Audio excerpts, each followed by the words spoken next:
next guest was born HIV positive. She was bullied severely in middle school because of her HIV status. Her classmates called her cruel nicknames, her soccer coach made jokes, and school administrators let her down by not protecting her. After leaving her middle school, she decided to take a stand and started to speak out, sharing her story. At 14, she was granted special permission to become the youngest person to ever be certified through the American Red Cross as an HIV/AIDS educator. She even pleaded to Congress in her home state of Indiana and helped pass the anti-bullying bill number 1423 that was effective July 1st, 2013. Our other guest has been a fighter from the moment she was born. Infected with HIV since birth and only expected to live a few months, Carrie and Don Murphy, her adoptive parents, welcomed her into their home. Thanks to the love and support of her family, she began to grow stronger and get healthier. She has overcome many barriers, including mild cerebral palsy, fetal alcohol syndrome, and a learning disability, to become the happy, healthy young woman she is today. Please stand and welcome to the stage Paige Rawl and Ashley Murphy.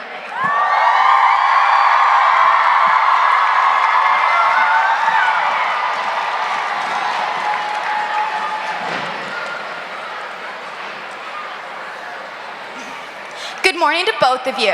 It is so great to have you both here in Grand Prairie on the Mighty Peace Day stage. Thank you for having us, and it's amazing to be in Canada because I am from the United States. Yes, thank you so much for having us. This is my first time in Grand Prairie, and I'm loving it. Why don't you tell us a little bit about yourselves in your own words? So I was born HIV positive and went through a lot of bullying, and I actually have a small passage from my book, Positive, that I'm going to read. My HIV, I realized, had done something for me that I wouldn't have known to do for myself. It had given me a way out. It had taken me out of the smallness of the world I'd started in and given me a glimpse of something bigger. It had shown me things that were far more meaningful than I might have seen otherwise. My HIV had given me a purpose, something I might otherwise never have found. I shouldn't have needed HIV to see these things. All those things are out there. All those amazing people with their strength and stories, they're there for anyone, for everyone. You don't need HIV or anything in particular to discover them. You just need a heart that's a little bit open and a head that's ever so slightly curious. Well, for me, I was born with HIV as well. I contracted it from my late birth mother who was addicted to drugs and alcohol. And so I was adopted as a result of that. And I was very sick, and when my adoptive parents got me, they said I only had about a month to live.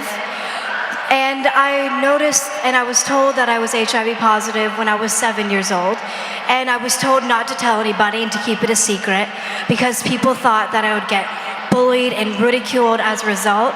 But I told everybody and anybody. And so I've been a passionate HIV/AIDS activist since the age of 7, been speaking publicly since the age of 10, and now I'm 19 years old and I'm happier and healthier than ever. Have people changed how they react and interact with you since becoming more open?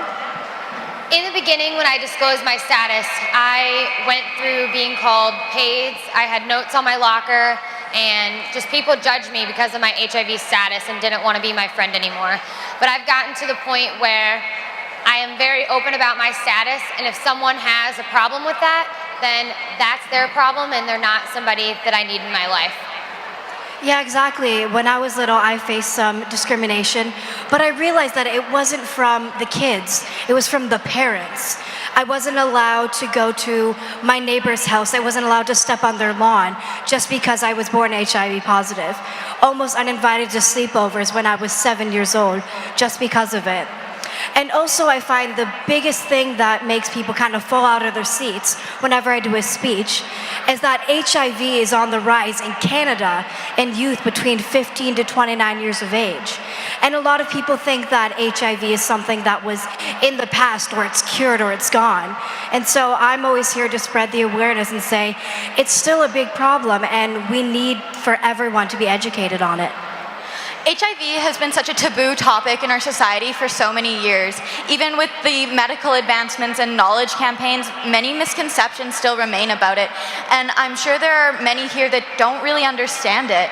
How do you explain it to people in the simplest terms possible?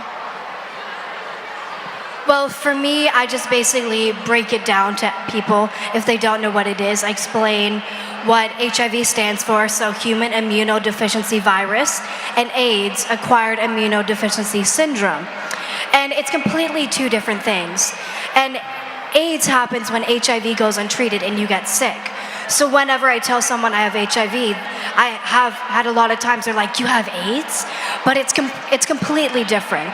And so what I say to people, because a lot of people say, "Are you sick? Are you okay?" Because people think I might be dying. But I say, as long as I take my medicine and I go to my doctor's appointments, and I just keep like a balanced diet, I exercise, all that stuff, like everyone should do, then I will continue to lead a normal and happy life. Now, Paige, can you tell us one of the biggest misconceptions you often hear about HIV? A lot of people think that you can contract the virus through saliva. And actually, it would take 10 to 12 gallons of infected saliva for there to even be the smallest bit of chance of passing the virus. And even so, the virus dies within seconds of being outside of the body. So the chances of passing it that way are really slim to none. And you've also written a book called Positive. Can you tell us a little bit about your book and also how it addresses mental health issues? So for me, because of the bullying that I went through, I struggled with depression and anxiety. And my first year of high school, it actually got to the point where I had taken 15 sleeping pills in an attempt to commit suicide. I wanted to escape everything I was going through, and while I was in the stress center, I realized that if I would have been successful, that would have been letting the bullies win. They would have been getting the satisfaction that everything they had done, everything that they had said, they would have won. So the biggest thing, don't be afraid to ask for help. That is the biggest thing. Find someone that you can talk to, and it's normal to be going through depression and anxiety. It happens. And Ashley, you are also working on a book, and I realize you don't want to disclose too much about it yet, but is there an expected time we can see it coming into bookstores and maybe a sneak peek of it? Yes, of course. So I've just in like the beginning stages of writing a book about my life and just kind of what I've gone through. And hopefully it will be out around sometime next year. So I'm very excited for the final product because I've been working so hard on it. That sounds awesome, and I'm so excited to see it on bookshelves. Thank you both so much for being here and for sharing such personal information with all of us today. I wish you all the best as you continue to help bring change to the misconceptions surrounding HIV. Let's give them a warm, Mighty Peace Day round of applause. Thank you, guys. Thank you so much.